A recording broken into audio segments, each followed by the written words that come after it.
A very good morning, students. Welcome to this secretarial practice lecture.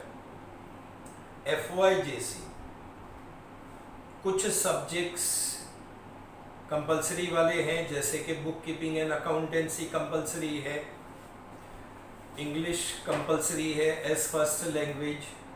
Second language में आप choice कर सकते हैं कि आपको हिंदी चाहिए या आपको मराठी चाहिए या गुजराती चाहिए, डिपेंडिंग आपकी कॉलेज क्या ऑप्शन आपको देती है। इसके अलावा organisation of commerce and management ये कंपलसरी सब्जेक्ट है, इकोनॉमिक्स ये कंपलसरी सब्जेक्ट है। अब इन्हीं सब्जेक्ट्स के अलावा जैसे आपको सेकेंड लैंग्वेज में चॉइस मिलती है, उसी तरीके से आपको एक और एक सब्जेक्ट में चॉइस मिलती है कि आपको मैथ्स लेना है या एसपी का लेक्चर, मतलब एसपी लेना है, सेक्रेटेरियल प्रैक्टिस लेना है। कुछ स्टूडेंट्स मैथ्स सिलेक्ट करते हैं और कुछ स्टूडेंट्स जो है वो सेक्रेटेरियल प्रैक्टिस को सिलेक्ट करते हैं।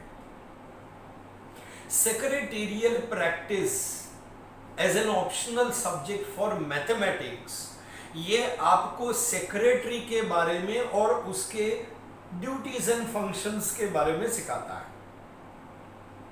सब्जेक्ट थोड़ा सा आसान है, थोड़ा सा, बहुत ज्यादा आसान तो नहीं है मैथ्स के कंपैरिजन में, लेकिन इसको इजी माना जाता है। भाई जो लोग बहुत हाई स्कोरिंग वाले हैं, बहुत इंटेलिजेंट हैं और बहुत दिमाग लगाना चाहते हैं, वो लोग मैथ्स के लिए करते हैं। उसके कंपैरिजन में एसपी थोड़ा आसान पड़ता है। स्कोरिंग भी सब्जेक्ट है, आसानी से आप इसमें अच्छे मार्क्स स्कोर कर सकते हैं इफ यू वांट टू।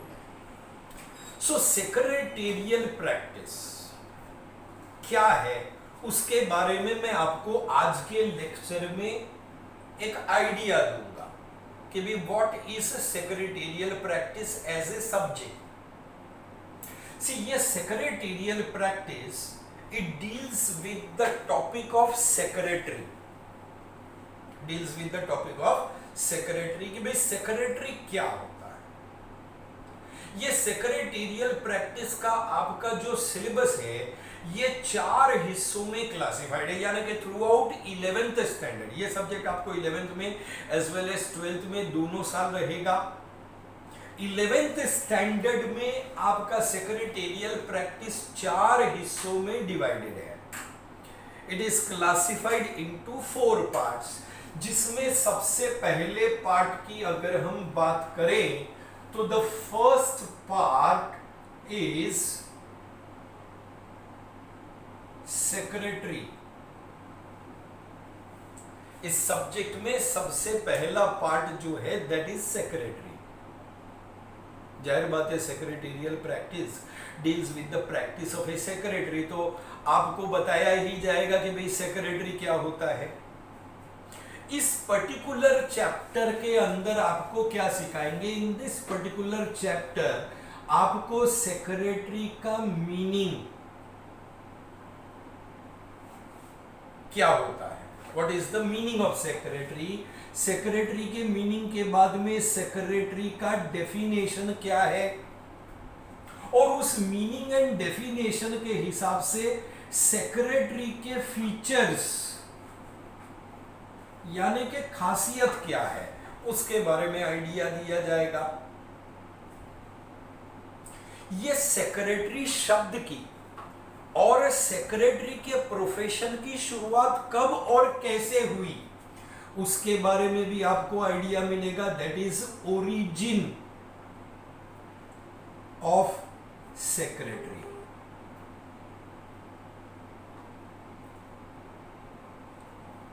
कि भाई सेक्रेटरी की शुरुआत कहां से हुई, सेक्रेटरी शब्द कहां से आया, ओरिजिन या बिगनिंग कहां से, क्योंकि सेक्रेटरी का प्रोफेशन इस दुनिया के सबसे पुराने प्रोफेशंस में से एक प्रोफेशन माना जाता है। It is one of the oldest professions in this world. अब इस सेक्रेटरी शब्द के और प्रोफेशन के ओरिजिन के साथ साथ what is the importance of secretary?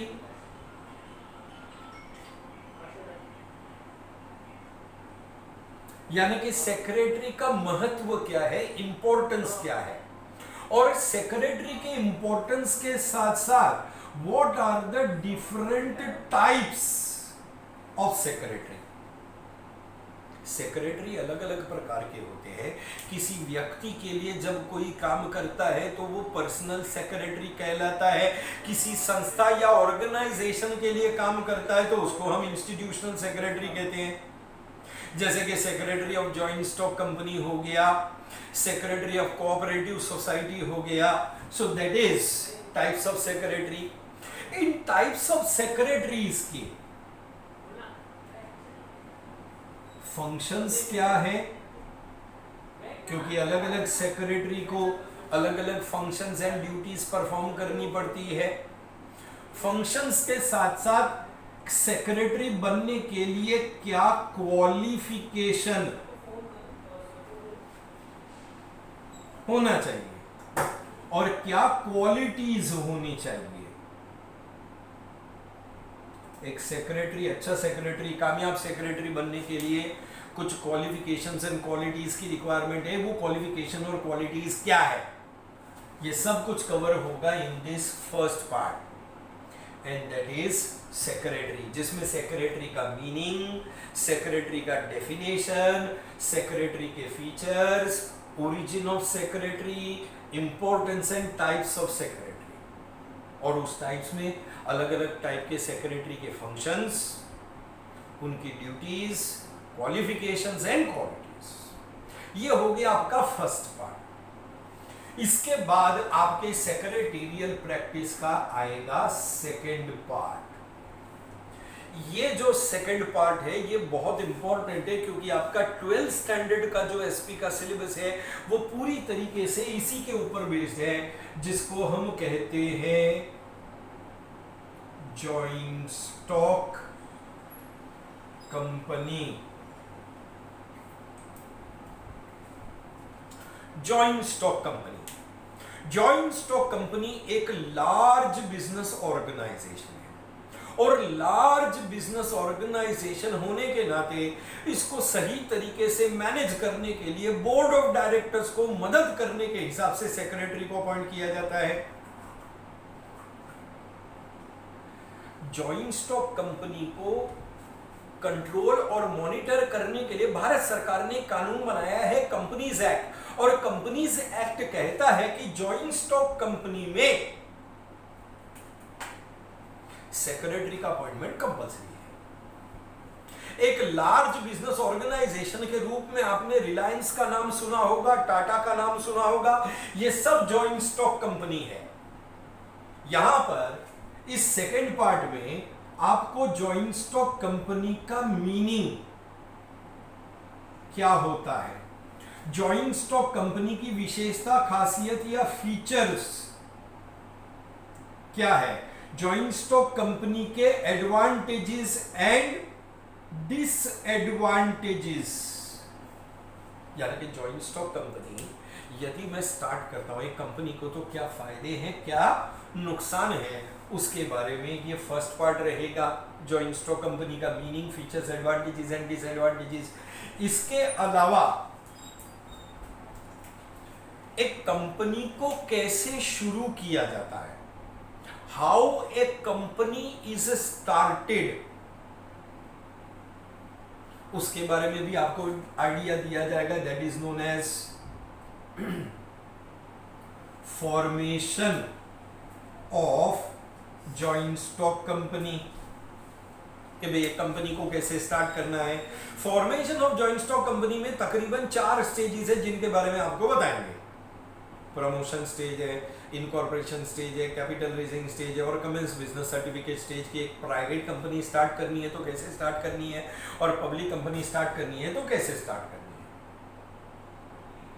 Company को स्टार्ट करने के लिए उसका रजिस्ट्रेशन करवाना कंपल्सरी होता है, यानी कि registration of joint stock company is compulsory.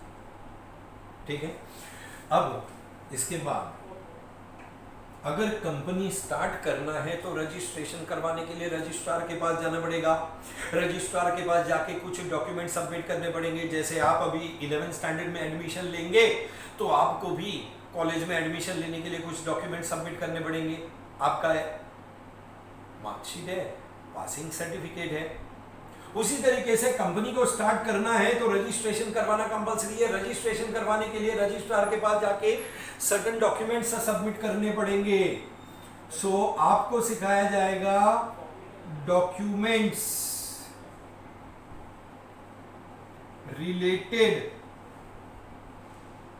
To joint stock company, कि भाई जॉइंट स्टॉक कंपनी से संबंधित कौन कौन से डॉक्यूमेंट है। इसमें बेसिकली आपको 3 डॉक्यूमेंट्स सिखाएंगे, memorandum of association, articles of association और प्रोस्पेक्टस। ये 3 डॉक्यूमेंट बना करके रजिस्ट्रार के पास जाते हैं, फॉर्म फिलअप करके देते हैं, डॉक्यूमेंट्स अटैच करके रजिस्ट्रेशन फीस भरते हैं, तब जाके कंपनी का रजिस्ट्रेशन होता है और कंपनी अस्तित्व में आती है या कंपनी स्टार्ट होती है। डॉक्यूमेंट्स के अलावा इस जॉइंट स्टॉक कंपनी के अंदर आपको सिखाएंगे कि भाई कंपनी का मैनेजमेंट किस प्रकार से किया जाता है, दैट इज की managerial positions. Joint stock company large business organisation है और लार्ज बिजनेस ऑर्गेनाइजेशन होने के नाते ह्यूज कैपिटल कलेक्ट करती है शेयर होल्डर के पास से। मगर शेयर होल्डर कंपनी को मैनेज नहीं करता है। कंपनी को मैनेज करने के लिए बोर्ड ऑफ डायरेक्टर्स को अपॉइंट किया जाता है। बोर्ड ऑफ डायरेक्टर्स अपने में से ही एक व्यक्ति को मैनेजिंग डायरेक्टर के रूप में चुनते हैं। जैसे देश के लोगों ने बीजेपी की सरकार को चुना और बीजेपी ने अपने में से नरेंद्र मोदी को चुना प्रधानमंत्री के रूप में, उसी तरीके से शेयर होल्डर डायरेक्टर्स को चुनते हैं और डायरेक्टर्स अपने में से ही एक व्यक्ति को मैनेजिंग डायरेक्टर बनाते हैं।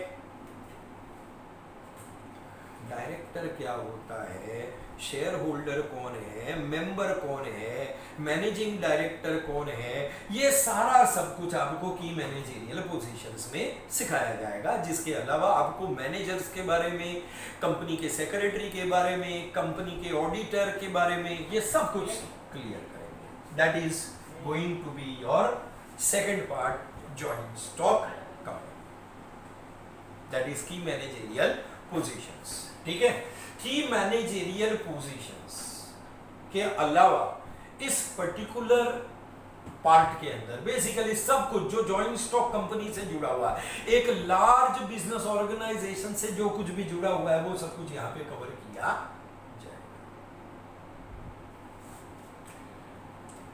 फिर इसके बाद में आएगा third part.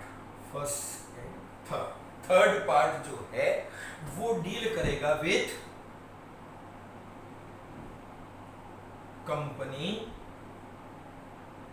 Meetings.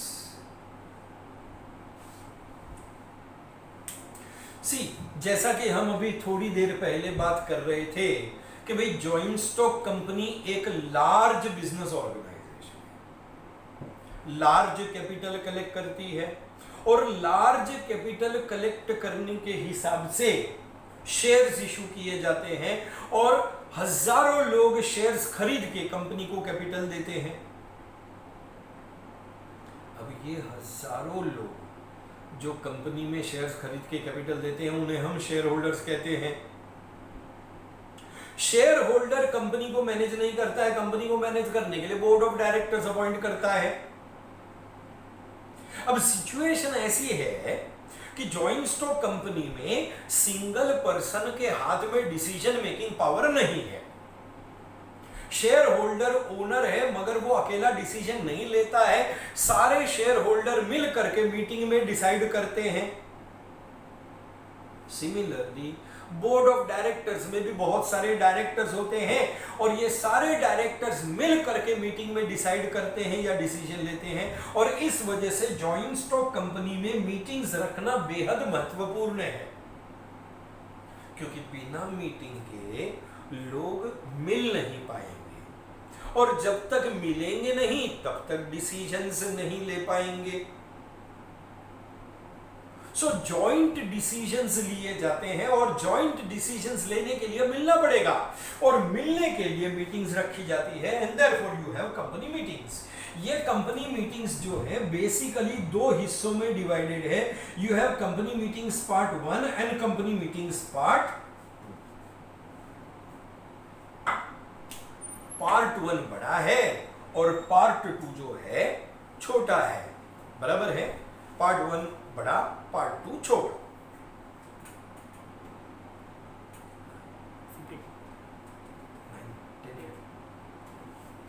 So company meetings part 1 में, इन कंपनी मीटिंग्स पार्ट 1 आपको क्या बताएंगे? सर कंपनी मीटिंग्स पार्ट 1 के अंदर मुझे सबसे पहले मीटिंग का मीनिंग क्या होता है, what is the meaning of a meeting, वो सिखाएंगे।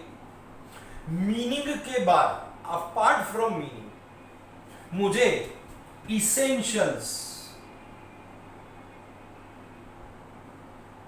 ऑफ ए मीटिंग, कि भाई एक मीटिंग अगर रखना है तो मुझे कुछ खास बातों का ध्यान में रखना है। इन इसेंशियल्स को हम फॉर्मेलिटीज की कैटेगरीज में भी रख सकते हैं। We can keep it in the category of formalities, कि भाई मीटिंग रखना है तो नोटिस भी देना पड़ेगा, मीटिंग रखना है तो उसको कॉल करने के हिसाब से जिसके हाथ में पावर है वो बंदा मीटिंग कॉल करेगा, एजेंडा भी डिसाइड करना पड़ेगा कि हम मीटिंग में क्या काम करने वाले हैं। तो ये इसेंशियल्स या फॉर्मेलिटीज के बारे में आपको बताया जाएगा। मीटिंग के अंदर जब लोग जमा होते हैं, इकट्ठा होते हैं, तो उसके कुछ नियम कायदे कानून के हिसाब से आपको मीटिंग कंडक्ट करनी होती है। उस नियम कायदे कानून या अगर हम फॉर्मेलिटीज की बात करें तो इसके अंदर आपको नोटिस के बारे में, एजेंडा ऑफ मीटिंग के बारे में, कि भाई मीटिंग को बुलाने के लिए नोटिस, मीटिंग में क्या काम करने वाले हैं वो एजेंडा, मीटिंग में कौन लोग और कितने लोग होंगे, दैट इज कोरम। कोरम का मतलब होता है कि भाई मीटिंग में मिनिमम कितने लोग होने चाहिए तो ही मीटिंग कंडक्ट की जाएगी, अदरवाइज मीटिंग कंडक्ट नहीं होगी। चेयरमैन ऑफ द मीटिंग, क्योंकि चेयरमैन के बिना भी हम मीटिंग नहीं कर सकते हैं, इसके बारे में आपको बताया जाएगा, बराबर है। So you will be thought about chairman. अच्छा, जब मीटिंग हम कंडक्ट करते हैं तो मीटिंग के अंदर मामलों के ऊपर चर्चा की जाती है, डिस्कशन किया जाता है, matters are discussed, decisions are taken. अब यह डिस्कस्ड और डिसीजंस लेने के हिसाब से मीटिंग के अंदर प्रपोजल रखे जाते हैं, प्रस्ताव रखे जाते हैं। इन प्रपोजल या प्रस्ताव को हम मोशंस कहते हैं। मोशंस का मीनिंग क्या होता है वो आपको बताएंगे। मोशन कितने अलग अलग प्रकार के होते हैं, यानी कि कितने different types of proposals meeting में रखे जाते हैं उसके बारे में। मोशंस के ऊपर डिस्कशन होने के बाद हम उसके ऊपर वोटिंग करते हैं। तो वोटिंग का मीनिंग, वोटिंग करने के अलग अलग मेथड्स। वोटिंग के बाद हम प्रपोजल के ऊपर फाइनल डिसीजन लेते हैं जिसको हम रेजोल्यूशन कहते हैं। सो रेजोल्यूशन का मीनिंग और रेजोल्यूशन के टाइप्स उसके बारे में बताया जाएगा। एंड फाइनली जो भी मीटिंग हम कंडक्ट करते हैं उस मीटिंग का रिकॉर्ड, लिखित रिकॉर्ड रखा जाता है जिसको हम मिनट्स कहते हैं। It is known as minutes.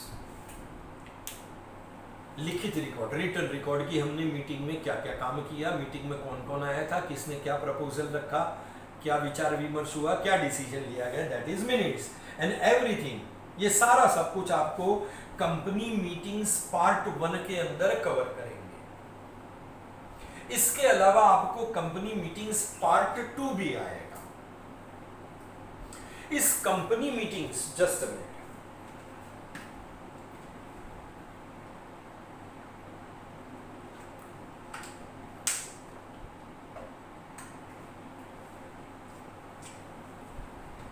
इस कंपनी मीटिंग्स पार्ट 2 के अंदर आपको डिफरेंट टाइप्स ऑफ मीटिंग्स के बारे में बताएंगे।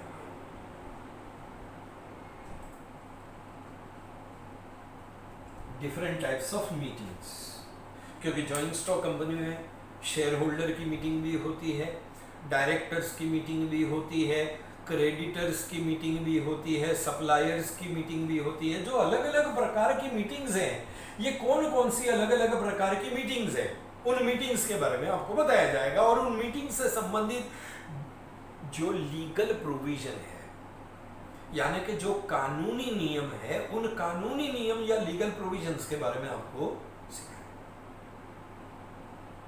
अच्छा, ये सारी मीटिंग्स कंडक्ट करवाना किसकी जिम्मेदारी है? सेक्रेटरी की जिम्मेदारी है। जाहिर बात है, इन मीटिंग से रिलेटेड सेक्रेटरी की कुछ फंक्शंस एंड ड्यूटीज होती है। इन सेक्रेटरी के फंक्शंस एंड ड्यूटीज में मीटिंग से संबंधित ड्यूटीज क्या है? That is duties related to the different types of meetings. कि भाई आज एनुअल जनरल मीटिंग जो है, उससे रिलेटेड सेक्रेटरी की ड्यूटी कितनी है? एक्स्ट्राऑर्डिनरी जनरल मीटिंग में सेक्रेटरी की ड्यूटी क्या है? बोर्ड मीटिंग में सेक्रेटरी की ड्यूटी क्या है? इन ड्यूटीज के बारे में आपको बताया जाएगा। अब ये सेक्रेटरी की जो ड्यूटीज होती है ना, ये 3 हिस्सों में क्लासिफाइड होती है। लाइक सेक्रेटरी को कुछ ड्यूटीज मीटिंग से पहले यानी कि बिफोर, कुछ ड्यूटीज मीटिंग के दौरान यानी कि मीटिंग के ड्यूरिंग, और कुछ ड्यूटीज जो है उसे मीटिंग के बाद यानी कि आफ्टर द मीटिंग। ये सारी ड्यूटीज आपको इस पर्टिकुलर चैप्टर के अंदर कवर करेंगे। फाइनली आएगा आपका 4th यानी कि लास्ट पार्ट। और ये जो 4th या लास्ट पार्ट है, ऐसा नहीं है कि ये आपको सिर्फ एसपी में ही काम में आएगा। आप अगर आगे चल करके कंपनी सेक्रेटरी बनेंगे तो ही काम में आएगा। ये आपको बहुत जगह पर, अगर आप बैंक में काम कर रहे हैं, इंश्योरेंस कंपनी में काम कर रहे हैं, किसी प्राइवेट ऑफिस में काम कर रहे हैं, हर जगह ये आपको काम में आएगा। And that is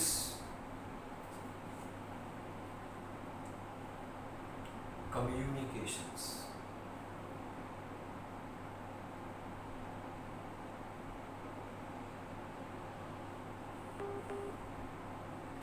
skills.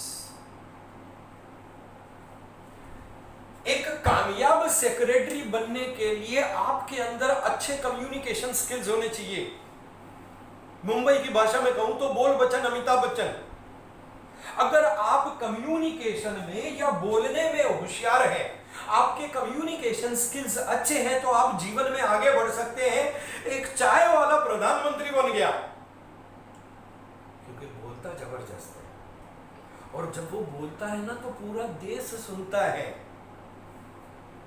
5 बजे ताली और थाली बजाता है। जब वो बोलता है तो लोग रात में 9 बजे दिए जलाते हैं। क्यों?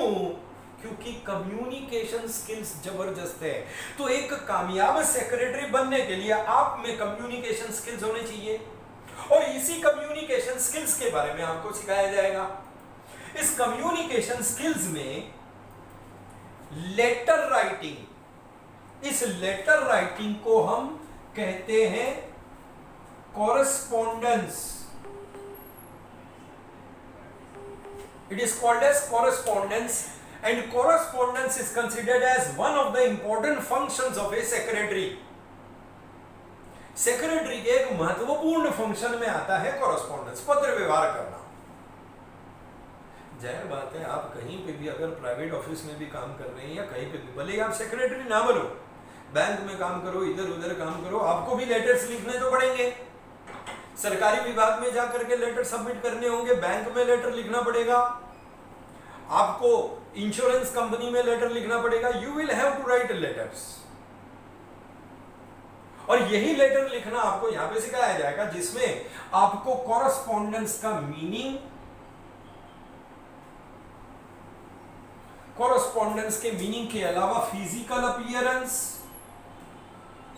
यानी कि एक लेटर देखने में कैसा होना चाहिए, लेटर का लेआउट कैसा होना चाहिए, इसके बारे में बताएंगे कि भाई डेट कहां लिखनी है, सिग्नेचर कहां करना चाहिए, इनसाइड नेम एंड एड्रेस कहां लिखना है, that is layout of the business letter. Essentials,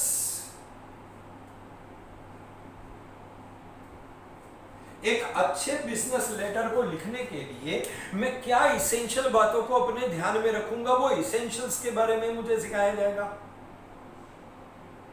और इसके बाद में आएगा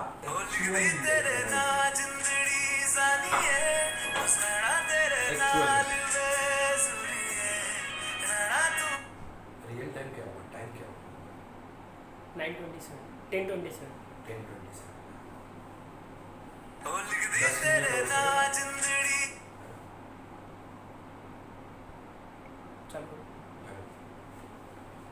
सो इसका नेक्स्ट पार्ट जो है ना वो आएगा एक्चुअल लेटर राइटिंग में, जहां पर आपको लेटर्स लिखने पड़ेंगे। You will have to write letters, जिसको हम सेक्रेटेरियल कॉरेस्पॉन्डेंस कहते हैं। क्या कहते हैं? Secretarial correspondence. इस सेक्रेटेरियल कॉरेस्पॉन्डेंस या लेटर्स में डायरेक्टर्स को लिखे जाने वाले लेटर्स आएंगे कि भाई डायरेक्टर्स कौन है, जो कंपनी को मैनेज करते हैं शेयर होल्डर के बिहाफ में, तो सेक्रेटरी को लेटर लिखना पड़ता है to the directors of the company. अच्छा, डायरेक्टर्स को लिखे जाने वाले लेटर्स के अलावा एक सेक्रेटरी को बैंक में भी लेटर भेजना पड़ेगा, that is secretarial correspondence with banks. Bank में अकाउंट खुलवाने के लिए लेटर लिखना होता है। मान लो किसी पार्टी को चेक दिया, वो चेक कहीं गुम हो गया, मिसप्लेस हो गया, तो स्टॉप पेमेंट के लिए लेटर देना पड़ता है। क्रेडिट अगर लेना हो या उधारी पर पैसे लेने हो तो उसके लिए लेटर लिखना पड़ता है। बैंक में लिखे जाने वाले लेटर्स के अलावा इंश्योरेंस कंपनी में भी लेटर लिखना पड़ेगा। आज बिजनेस कर रहे हैं, फैक्ट्री है, गोडाउन है, गोडाउन में गुड्स रखे हुए हैं, फायर इंश्योरेंस के लिए, या अगर हम गुड्स मान लो जहाज से भेज रहे हैं, मरीन इंश्योरेंस के लिए पॉलिसीज लेनी पड़ती है क्योंकि गुड्स को सुरक्षित रखना है। तो इंश्योरेंस कंपनी को भी लेटर लिखे जाते हैं। पहले तो इंश्योरेंस लेने के लिए, मान लो हमने इंश्योरेंस लेने के बाद, आफ्टर टेकिंग इंश्योरेंस, अगर कोई हादसा हो जाता है, फैक्ट्री में आग लग जाती है, गोडाउन में आग लग जाती है, नुकसान हो जाता है, तो नुकसान का कॉम्पनसेशन क्लेम करने के लिए लेटर लिखना पड़ता है। चेंज ऑफ एड्रेस के लिए लेटर लिखना पड़ता है, तो दैट इज इंश्योरेंस कंपनी। इसके अलावा मैंने आपसे क्या कहा था, जॉइंट स्टॉक कंपनी को स्टार्ट करने के लिए रजिस्ट्रेशन करवाना कंपलसरी है, तो रजिस्ट्रार के पास जाना पड़ता है। तो आपको लेटर लिखने पड़ेंगे to the registrar of companies, ROC, यानी कि registrar of companies. Registrar of companies को लिखे जाने वाले लेटर्स भी इसके अंदर आते हैं। सो ऑल टुगेदर ये आपका एंटायर ईयर का सिलेबस है। इस एंटायर ईयर के सिलेबस में आपको सबसे पहले सेक्रेटेरियल प्रैक्टिस एक सब्जेक्ट होने के नाते सेक्रेटरी के बारे में बताएंगे, in and out of secretary, including meaning, origin, types वगैरह। फिर उसके बाद में जॉइंट स्टॉक कंपनी एक लार्ज बिजनेस ऑर्गेनाइजेशन के बारे में बताया जाएगा। एक कंपनी क्या होती है, कैसे शुरू की जाती है, उसको कैसे मैनेज किया जाता है, कंपनी का ऑर्गेनाइजेशन स्ट्रक्चर कैसा होता है, कंपनी के अंदर जो मीटिंग्स कंडक्ट की जाती है उस मीटिंग से जुड़ी हुई फॉर्मेलिटीज आपको कवर किया जाएगा, मीटिंग का meaning, formalities, types, and finally last आएगा कम्युनिकेशन स्किल्स में कॉरेस्पॉन्डेंस यानी कि पत्र व्यवहार। उसमें पहले उसका थियरी है और थियरी के बाद में एक्चुअल लेटर राइटिंग है। ये सब कुछ आपका जो टोटल सिलेबस है, इस तरह से आपको टेक्स्ट बुक मिलेगी क्लास की तरफ से। इस टेक्स्ट बुक के अंदर आप अगर देखेंगे तो आपको यहाँ पर इंडेक्स नजर आएगा। ये 4 टॉपिक्स मिला करके आपके 12 चैप्टर्स होते हैं। इसमें सेक्रेटरी, फिर joint stock company, company meetings और लास्ट में कम्युनिकेशन स्किल्स। इस तरह से आपका सिलेबस है। All together 12 chapters. अब नेक्स्ट लेक्चर में जब हम लोग मिलेंगे तब I will be starting with chapter number 1 that deals with secretary। तब तक के लिए जैसा कि आप लोग अपने रिजल्ट का इंतजार कर रहे हैं, मैं आप सबको विश करता हूं best of luck for your results. उम्मीद करता हूं कि आपका रिजल्ट एज एक्सपेक्टेड, जैसा आपने सोचा है, बहुत अच्छा आएगा। आपको उसकी शुभकामनाएं देता हूं। साथ में मैं आपको एक रिक्वेस्ट करता हूं कि भाई कोरोना की महामारी फैली हुई है तो आप घर में रहेंगे, जब तक एकदम जरूरी ना हो बाहर न निकले, प्रिकॉशंस लेंगे, साफ सफाई का ख्याल रखेंगे, मास्क हर वक्त पहन करके रखेंगे। So stay home, stay safe. तब तक के लिए good bye, take care, thank you very much, see you in the next lecture along with the book। Next lecture में जब हम मिलेंगे तब आपके पास एक प्रिंटेड बुक, एक नोटबुक और पेन अगर रहेगा तो हम आराम से अपना फर्स्ट चैप्टर स्टार्ट कर सकते हैं।